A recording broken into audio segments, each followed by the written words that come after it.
Hey everyone, and welcome to the All It Takes Is a Goal podcast, the best place in the entire world, including all of Canada, to learn how to build new thoughts, new actions, and new results.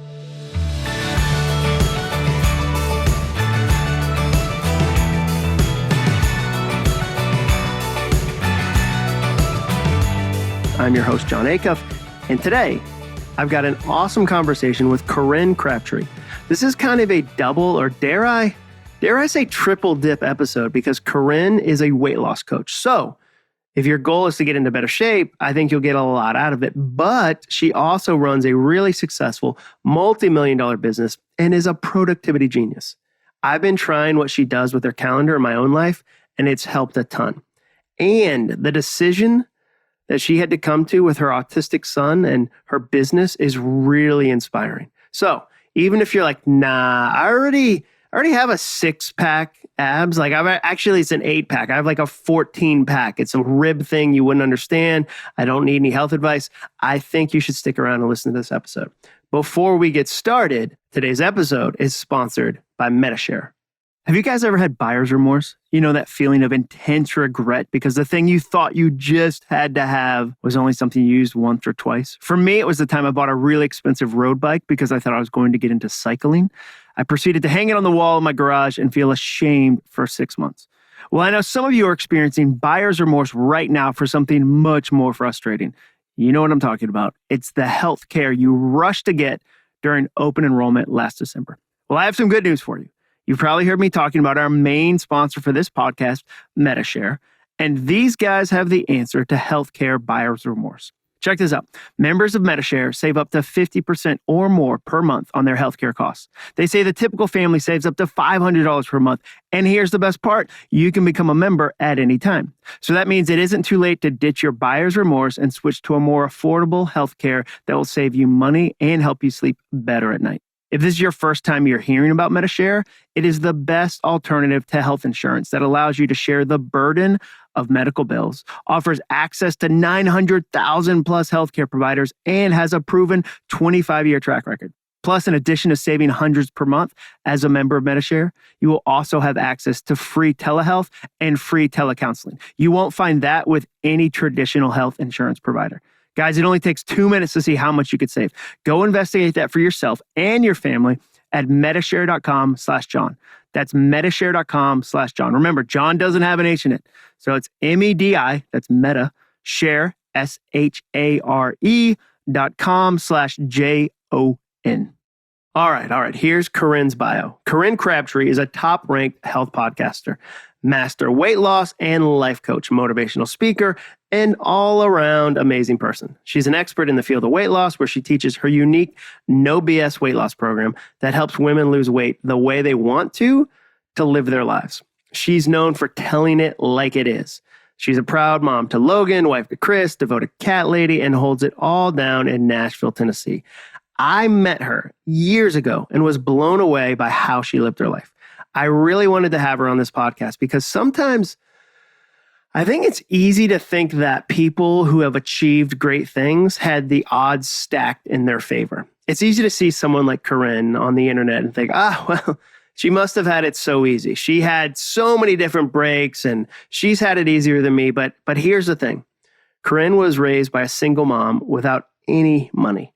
She eloped out of high school and got a divorce. She didn't finish college. She has no business training. She started without a platform. Her entire business started with no platform. And now she's got a multi-million-dollar business. And that really encourages me. And I think it's going to encourage you too. So without further ado, here's my conversation with Corinne.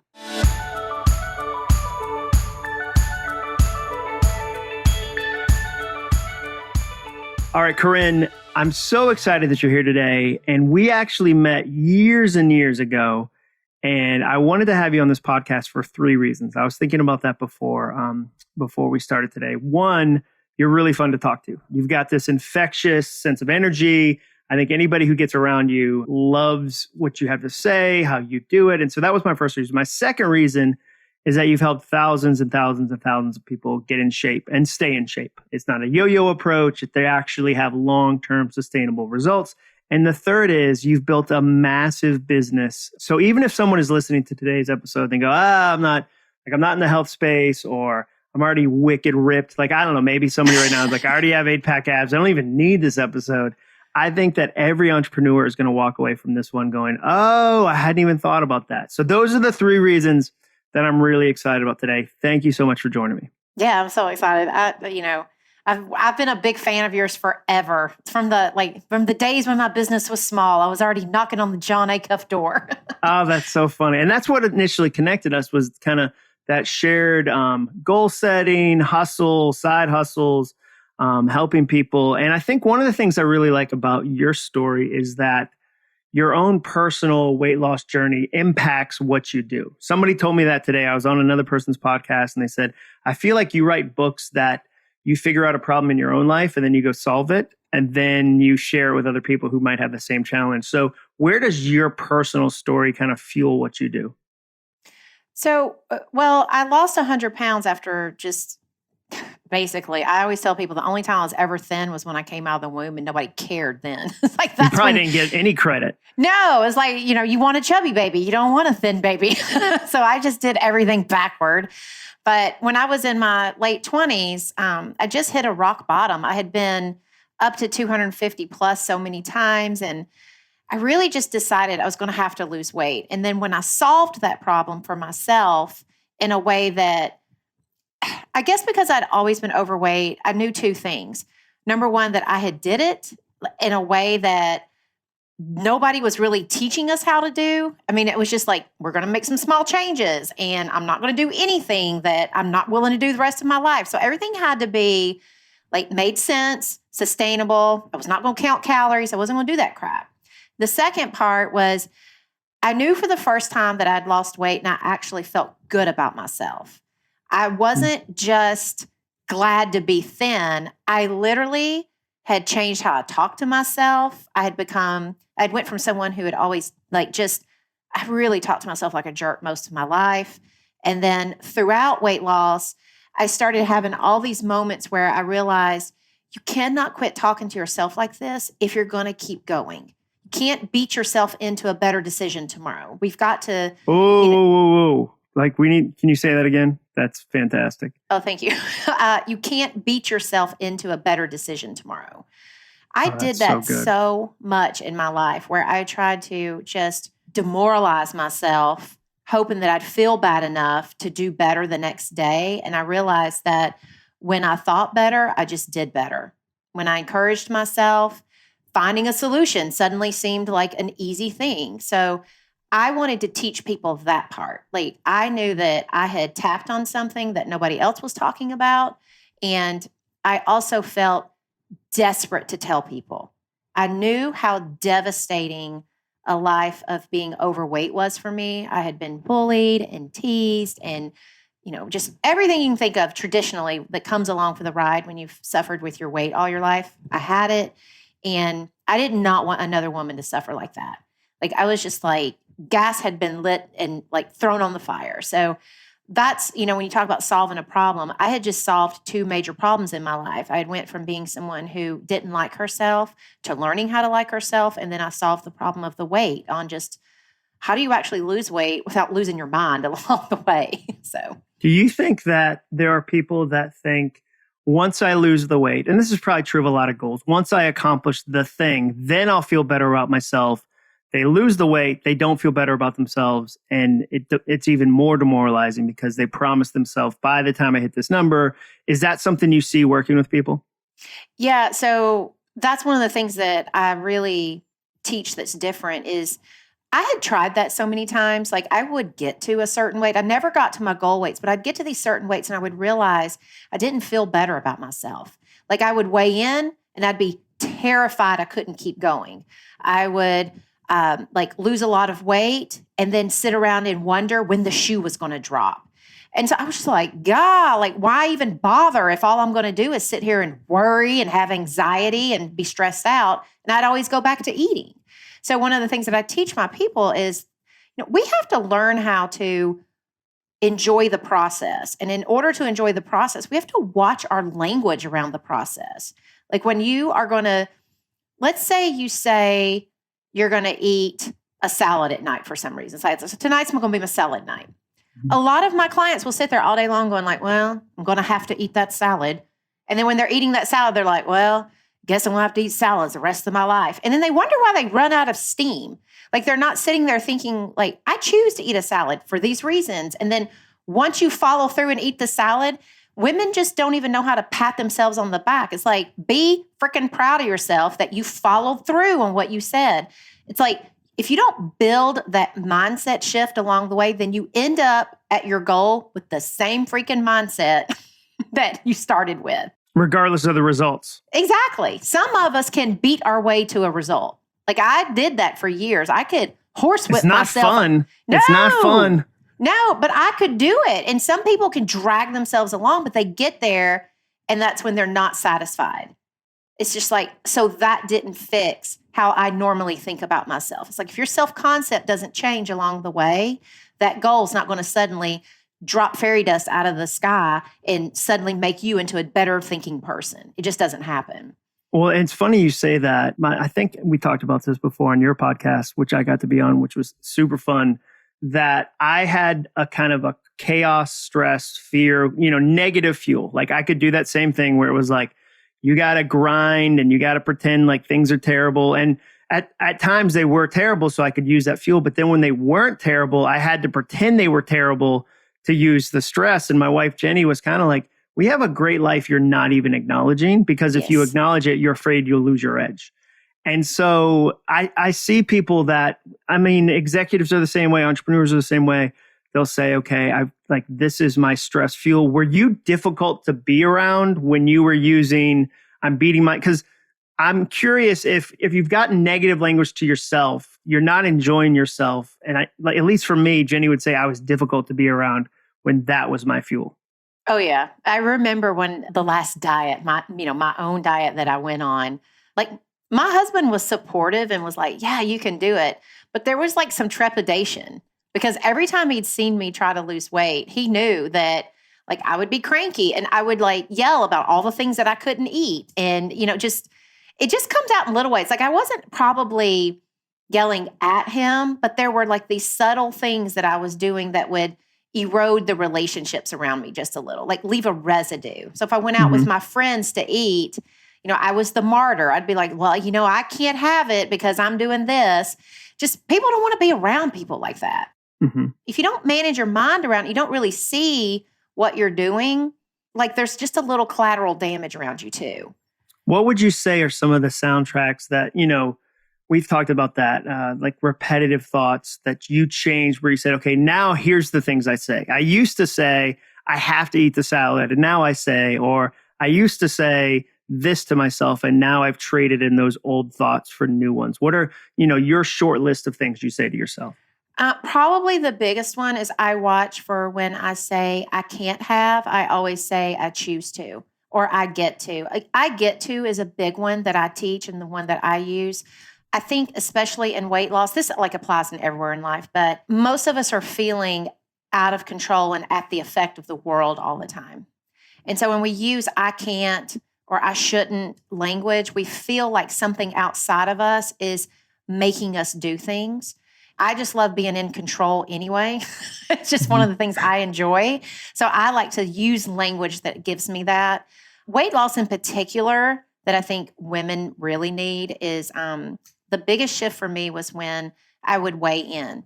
As you're losing weight, of course, most of us use the scale as one indicator of what's going on. Like, I don't think the scale's evil because it's just how we think about it. But I remember one day, I had been training for these triathlons. I'd never played sports a day in my life. I had never worked out as hard as I was working out. Like, I just was amazed at myself every day. Like, oh my God, you're the kind of person who can ride a bike for an hour and then go run too. Like, it was just voodoo. And I hit a 6-week stall on the scale. Like, I was living better and healthier and doing more than I'd ever done in my life. And do you even cuss on your podcast? I'm trying to. I think you can. We might edit it depending on kids. Okay. We'll see. I'll say the SOB. I'm over your self-censor. I've almost done it like 10 times already. That's so funny. I got on there and I was like, this one week, I literally thought all at one moment, why bother? If I'm going to work this hard and the scale's not going to move, I should just stop. And it was like a moment where like the clouds parted. I swear to God, angels came down and played a harp and said, you can't think that way. And I was like, that is how I've always thought. And like in this one moment, I realized how hard I was working, all the changes I had made, and that there was no going back. I was like, I know that scale will change at some point, but it won't change if I don't keep going. And I just told myself, you're not allowed to think like that anymore. We have to be thinking about what we're doing for ourselves more than getting hosed up over here on what's not happening on our own timeline. One number on a scale. Yeah, that was it was like this big pivotal moment over the course of my life was to start realizing when my expectations weren't being met, that didn't mean quit doing amazing things for myself. It meant that's great. My timeline is delayed, keep going. That was like the big one. And you're so right in that the temptation to quit there won't get you closer to the goal. It actually reverses you. Yeah. So the solution can't be, I'm mad I haven't moved the number. So the best response to me being mad I haven't moved the number is to not do anything that will move the number. Like when you say it out loud, that's crazy, but that's what everybody does. Well, and we do it because we're actually seeking relief. So if you think about the moment that I was standing on the scale, there was all this disappointment, all this like shame, all this like, there was a lot running underneath the surface of like, I'll never be able to lose weight. This scale is telling me that everything I believe about myself is true. And the reason why we quit is because we just want relief from our crappy attitude about ourselves. Mm-hmm. And it's like, we could get relief from our crappy attitude by thinking better about ourselves. We don't have to quit doing good things just to shut down that voice. But a lot of us spend our life running from our own thoughts without even realizing we just have work to do on redefining how we speak to ourselves. We can get relief that way just as easy as we can get relief going backward in life. By quitting. I love that. Do you think that we're not taught that? I mean, a lot of times when I started to actually research, thinking and overthinking and mindset and all these topics, it felt like some new eureka thing that I think some people maybe knew it, but for me, it felt very new. The idea that I get to choose my thoughts, I get to create my thoughts. Do you think that we don't grow up knowing that, or people just don't have a language to talk about their thoughts? How do we miss what in hindsight feels obvious? I just don't think we are taught. I look back on the course of my life, I don't ever remember hearing any messaging around the idea of being able to choose how I think. I think we spend our life being told what to think. Like people just explain, this is how it is. Like, this is just how things work. And you just, especially as children, you don't even, like the reasoning part of your brain that can be like, well, is that how it works? Like our, upper level executive functioning skills aren't even developed yet. So we just take it all in. I always tell especially my clients who are in their 40s and 50s, you need to know you can challenge everything you've been told, because most of us are walking around with a belief system built by the age of 12. So it's like functioning 12-year-olds all over the world, just, making crap happen every single day. So like 45-year-old, 12-year-olds. Yes. 45-year-olds walking around with 12-year-old belief systems. Yep. Well, I heard somebody say once, it's kind of like you wouldn't ask a 12-year-old for advice. Like I wouldn't, in my 40s, I wouldn't go, hey, I see a 9-year-old over there. I'm going to go see if I can get some advice. And you'd be like, no, that kid's 9. Like he's great at jumping stuff off of dirt, like his bike. But I'm not going to go like, hey, I'm having an argument with my wife. I'm going to go see if I can get some advice from that kid. You'd be like, but we carry old things around with us. Yeah. that we've never retired.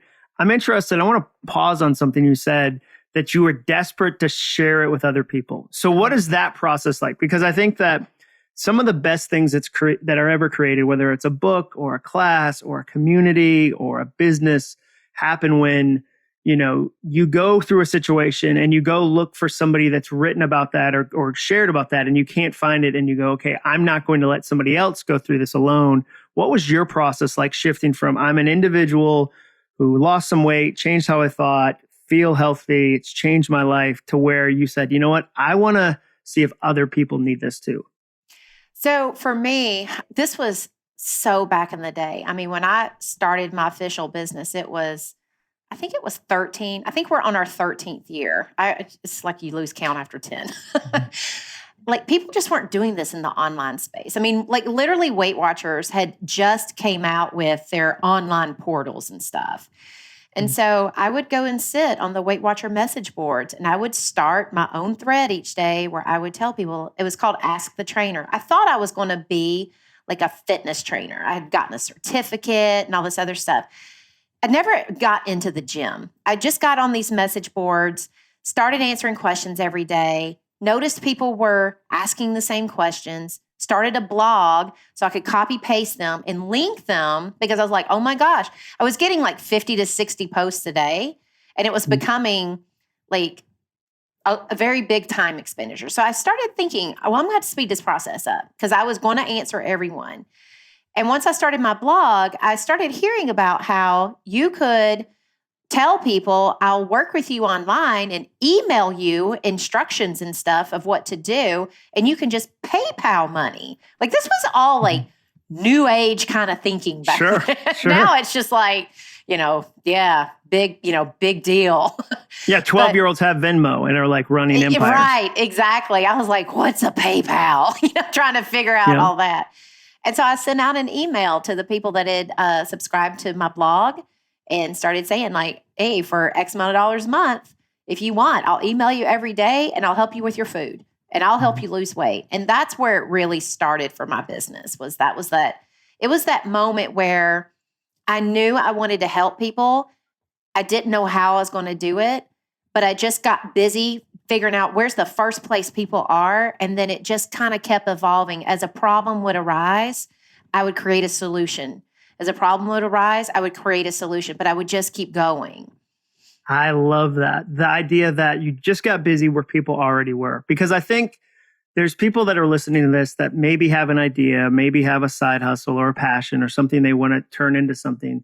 It's easy to see someone like you from the outside and go, she has this really successful company, really great team, huge community. She probably had a 10-year plan and she's now in year 9 of it. And she's been working, there's an Excel spreadsheet with every right move, but that's not what it sounds like at all. No. It sounds like you found one place, started to work it. And then every time you bumped into a problem, you came up with a new solution and just kept solution stacking again and again and again. That's really all I ever did. Like I did not even go to college. I have about zero business background. I was a corporate trainer for a little while, but at a restaurant company. I mean, basically, if you could fog a mirror, you made it to the executive offices at that point. That's how you leveled up out of the restaurants. If you look back at my past, there's zero evidence on the resume that I should be where I'm at now. It literally was, I just knew I wanted to help people and I just didn't look for excuses. I just stayed focused on who I wanted to help and figured out every day, like, all right, how can I help them? And then as we kept growing, I just kept bumping into new problems and just figured out there's got to be a better way to do this. There's got to be a way to do this in a way I can help more people. And I would just Google and find things. Well, actually, I would Yahoo them. Then Google wasn't even around then. Throw that to Ask Jeeves. You would throw that over to Ask Jeeves and see what he's got to say? Exactly. Oh, man, he's answering questions in heaven. Did you always have grit? Because a lot of what you're describing sounds like there's grit, you're tenacious. Growing up, like, was there a shift for you where you said, okay, once I started to lose the weight, it became infectious. I started to do other things like, because discipline begets discipline or progress begets progress. Was there a shift for you or were you always kind of ambitious and focused and goal-oriented? Well, I would say I don't know if I was ambitious. I guess I was ambitious. So I grew up very poor. My mom was a single mother. I had to start working literally at the age of 12. If I wanted anything, I had to start working. Like, like even when I was in high school, if I wanted, lunch money, I better go get a job because my mom couldn't even give us lunch money every day. So there was just, a lot of, it was a necessity that I hustled. It was a necessity that I did things. And I watched my mom work really hard. So there's always probably been that role model of a hard worker in front of me.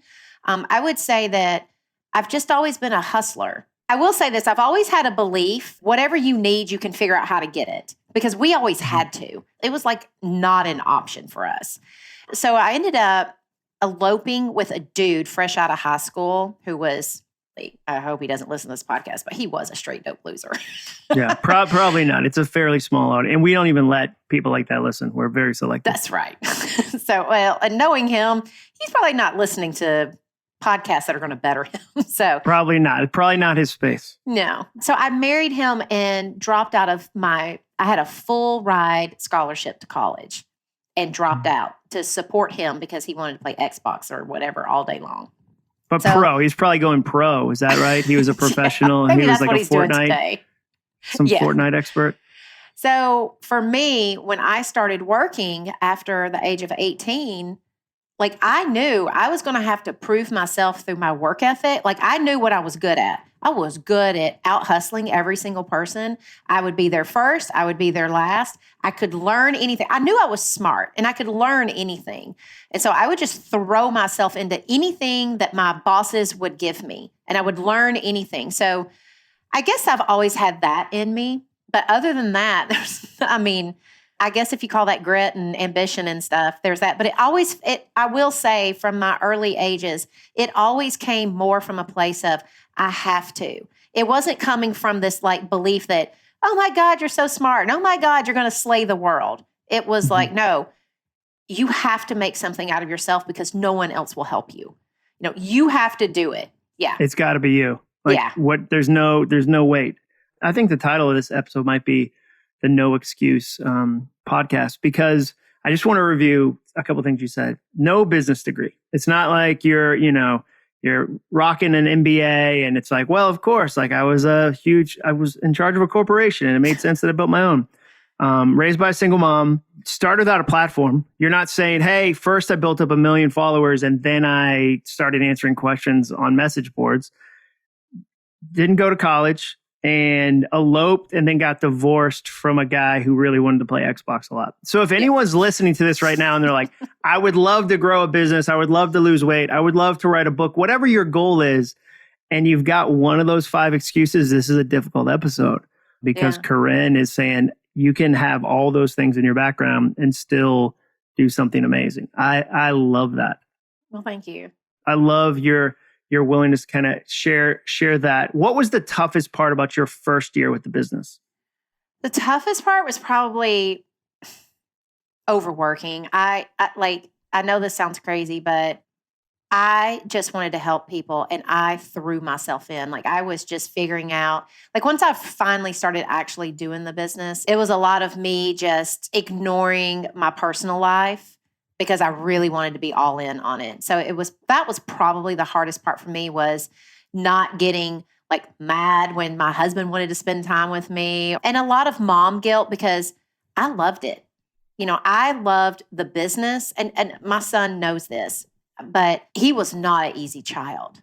And so I was having so much fun in my business, but I was like dragging my guilt along for the ride with me. So it was a lot of mental hurdles for me the first year. It was just, how do I not feel guilty for working? How do I, like spend time with my husband without thinking you just want my attention and I should be over here doing this. There was just a lot of that stuff for me.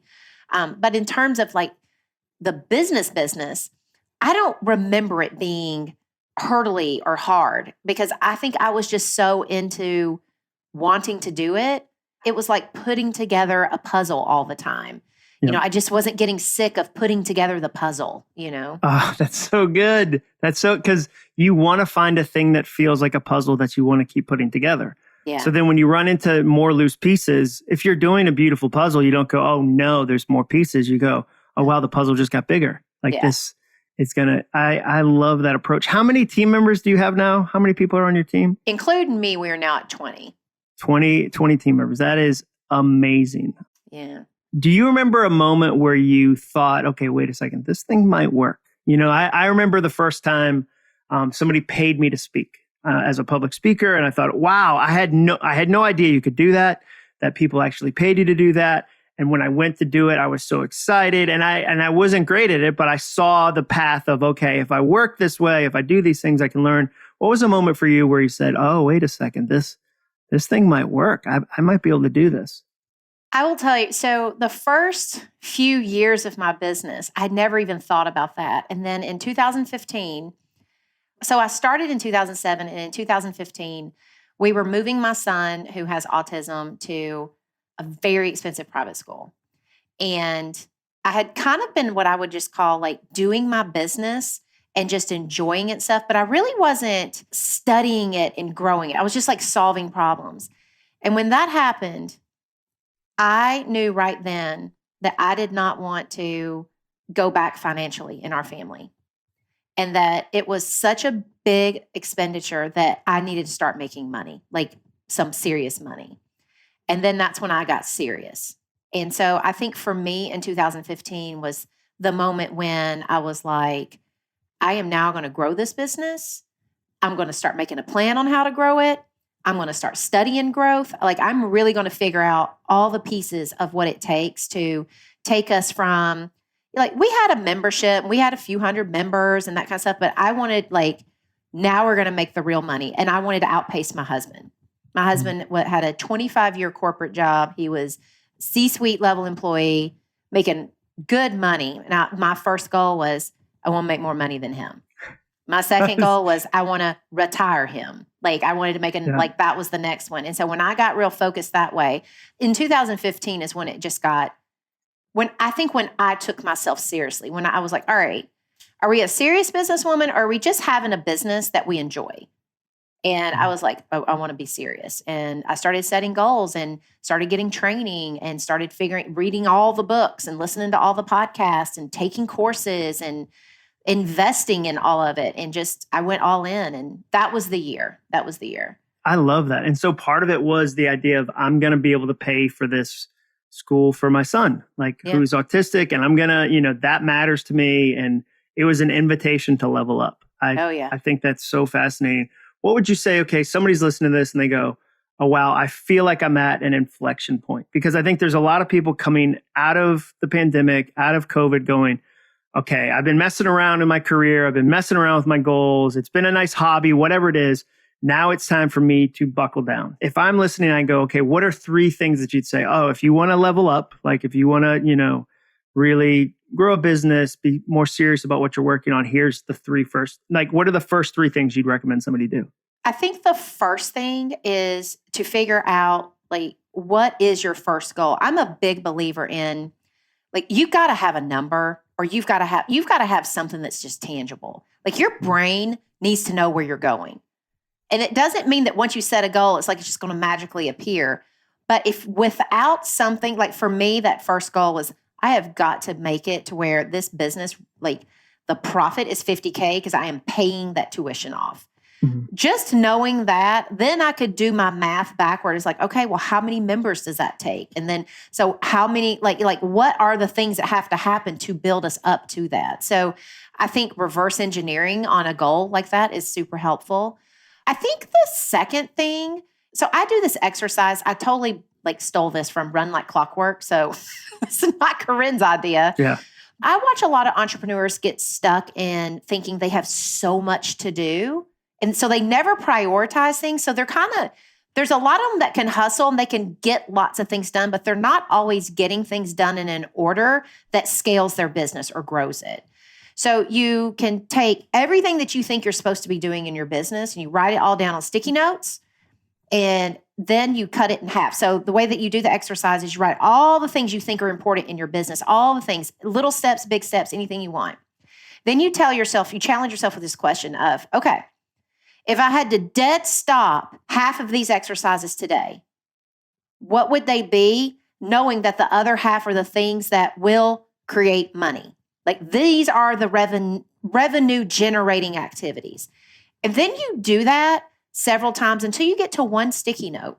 And then when you get to that one sticky note, this is the most important thing I should be focused on. So when I am working, if I don't start with this, why the hell am I even bothering? Because all this other stuff is great, but it just gives you some real clarity. I think a lot of early entrepreneurs, they don't have clarity and they're looking outside of themselves for somebody just to tell them what to do. Nobody's going to show up. No. Nobody's showing up. Nobody else got time to help you, and you probably ain't got the money to pay somebody that good to come in and be like, build my business for me. Yeah. So you can do those things yourself. And then I think the third thing is get on a calendar and get committed to it. I tell people all the time, if you're going to build a business, you got to know where you're spending your time. And when the way that I time block, you can look at my calendar at any time and you will know exactly what Corinne's working on. Like this morning at 5:30 in the morning, I wrote the camp sales emails for early July. That's pretty specific. Right. My calendar says exactly what's supposed to get done during this time. It doesn't say like, write some stuff. Right. I was just going to say the reason why you want that clarity on your calendar is so that you're plugging the right things in. But when you sit down, especially if you're doing a side hustle where you've got your main gig and then you got your side hustle, you do not have time to sit there and be like, okay, it's time to work. What's first? You need to plan that crap out ahead of time because you got to optimize all of your time. But that's all I wanted to add. Tell me that process for you. Is it that it's a Sunday and you plan out the next 7 days? Is it, is it a 3-day cycle? What does that look like? It's the next 7 days. But I mean, in the beginning, if you're not really good at committing or doing it, even if you just plan the next day or two, that's fine. But I do on Sundays, I write everything down that I possibly can think of in my brain that I'm supposed to do for the week. Like I just let it all out. Then I take that piece of paper and I go to my calendar and I start looking at time blocks and I just start like, all right, where's this one going to go? All right, where's this one going to go? And I just fill my calendar that way. And that way every task has its place on the calendar. I know when it's happening, including like at 10 a.m. on Monday, I had my lashes done. Like everything is on there. You don't want to be guessing. We do the same thing in weight loss. I make my clients just write down what you're going to eat for the day. Like the last thing you want to do as someone who needs to lose weight is to show up to a meal and be like, well, I don't know. What do I want in the moment? We're going to want like Oreos. So don't give yourself that option. It's the same thing when you sit down to work. It's like, what do I want to work on? You'll want to work on something like messing with your logo. Yep. That will be fun. But cold calling someone or endless. Yes. Like you want to sit down and you want to know what you have to work on. You want clarity so that your brain is not going to just offer up the fun work or the non-revenue generating things. Oh my gosh, this is so helpful. I'm taking personal notes because I know I had a bit of a will I level up moment the other day where somebody bought thousands of copies of my new book. And I was like, oh, that's awesome. And then for like 2 weeks, I just said, oh, thanks. I didn't follow up. And I was like, wait a second. I need to go super serve that client. And like, meanwhile, I'm thinking like, should I do more on Twitter? And it's like, what? Like you have, like, it's very obvious. Like if you said to me, make a list of your top 20 clients, I could do that. And then if you said, well, are you serving them? I'd go, hey, this is about you, Corinne. Let's not. So hearing you talk about, okay, where do you put stuff on the calendar? I want to get a score from you. So you do that on a Sunday. It's the next Saturday. The 7 days are over. What's your score? Have you done it 100% or did it take you like initially when you did your calendar, was it like you were only able to do 40% of it and it was hard to stay disciplined to it? Like what's a good score for you in an average week? An average week now, I'm probably 80 to 90%. Like sometimes things come up. Sometimes things take longer than I thought, that kind of stuff. But when I first started, I was probably like, I would say 30%. I don't even think I was like all the way to 40. It was probably like 20, 30%. And it was like learning, all right, these are the times I'm more likely to work. Like it took me a few weeks of planning to really figure out, I get a boss load of stuff done between 5 and 7 a.m. I don't plan hardly anything between 1 and 4 anymore. Between 1 and 4, my brain is just checked out. If I'm going to, it's usually meetings, podcasts, things that I don't have to sit and create and think and all that kind of stuff. So it took me a while to figure out my good work rhythms, my most optimal time slots, to where I could learn like, all right, harder things go here, easier things go here. Then it took a while for me to figure out how long things would take. So I would plan for something to take 2 hours that ended up would take 6. It just was like, I just way underestimated how long something was going to take. Sometimes I would way overestimate, like I would give myself a lot of time. It took me a while to kind of figure out. And then once I got to where a lot of the work that I do all the time, I now know about how long that will take. I know when my energy rhythms are. I know what days I like working. I know what days that I don't really want to do heavy lifting. So it just took a while. So the thing is like, don't think you're going to start and it's going to be perfect.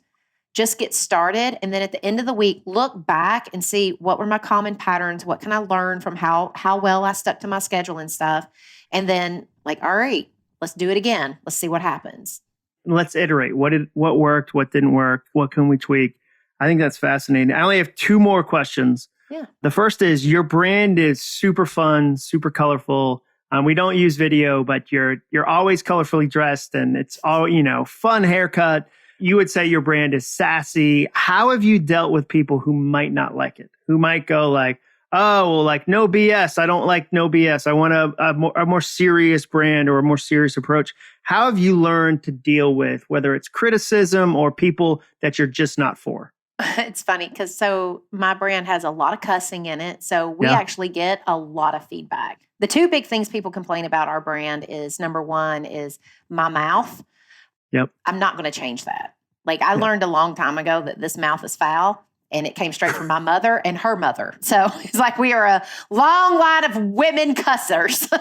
This mouth is foul is maybe my favorite quote on this podcast. Well, it's good. The truth. And so for a while, it like angered me that people will write in and tell me I'm going to hell and things like that. Yeah. And then I just started realizing there's always going to be people who don't like me for some reason. So we created an email that just says, here are people who teach weight loss like I do, who do not cuss. Please feel free to go listen to their podcast. I was like, if at the end of the day, I truly want to help people, I have to help the people who don't even like me. Oh, that is good. That is good. The other thing is people do not like my blonde hair and my like spray tan and all this other stuff. And it's like, well, all right, there's not much I'm going to change there either. That's so good. Came out the womb blonde, I'm going to stay blonde, or my mother will smack me across the mouth. She does not like it when I change my hair. I think for me, at the end of the day, I just decided I can spin my wheels on people who won't like me and try to like spend a lot of energy on that, or I can just keep focused on the people who really want what I have. There's plenty of people, like I always think about this when we think about the billions of people in the world. There's plenty of people sitting around waiting for you. Don't make them wait while you're trying to change yourself for a bunch of people who are hard to please. That will probably never like you and aren't your customer. No. Yeah, they're not. No, they're not. Yeah, exactly. Yeah. I absolutely love that. This has been a blast. It's so fun that we live in the same city. Before we even started recording, we talked about me bringing my team to come learn from your team. So it's such an honor to get to ask you some questions. I think there's going to be a ton of people that want to know more. So where can people find you? Where can they, I'm curious about, okay, I have a weight loss goal, or maybe I just want to listen to your podcast. Where's the best place for people to connect with you? The best place is to go to nobsfreecourse.com. That's my website. So if you want to see what my podcast is about, there's blogs that will kind of give you information. You have the link to the blog is there. My free weight loss course is there. Anything that you want to know is always on that website. So that's the best place to go. Perfect. And we did an episode not too long ago that was super fun. It releases tomorrow. Nice. Yeah, Look at the timing. Look at the timing. Know. Well, I love this. I can't wait. We've got to go. Me, you, and your husband and my wife need to go out to dinner because I think that we'd crack up and we'd laugh a lot, and you'd probably be able to swear more because I was able to visually see you hold back 72 swears, and you were like, does he even swear in his pod? I know he's the son of a preacher man, but I don't even know what's going on. So that was cracking me up on a personal level. So I am such a huge fan. I'm so glad we're in the same city, and you've been so generous with me to share my books with the audience, but also to share knowledge about, hey, I think you should try this, so it's fun for me to learn from you. And I think there's going to be a lot of people that learn the same things that I get to. Awesome. Well, thank you. I've enjoyed being here. And I think you are our favorite author in all of No BS. We talk about your books probably second to just the No BS program. Well, I love it. I love it. And I think we're doing a book club with you guys soon. So that's going to be super fun. So definitely check out nobsfreecourse.com. That was the URL, right? Yes. NOBS, you know how to spell BS, freecourse.com. Corinne, thank you for joining me today. Thank you.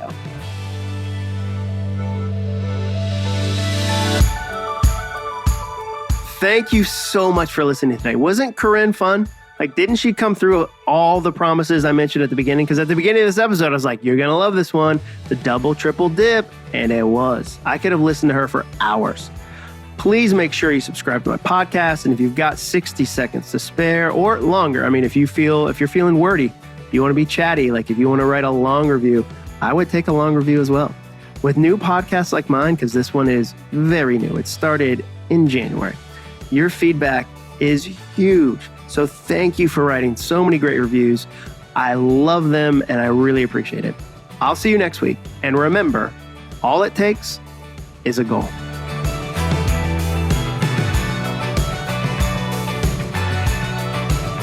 This episode of the podcast was brought to you by MetaShare. Text John, Jon, to 474747 for more information. Huge thank you to MetaShare for sponsoring it. Jon to 474747. Thanks for listening.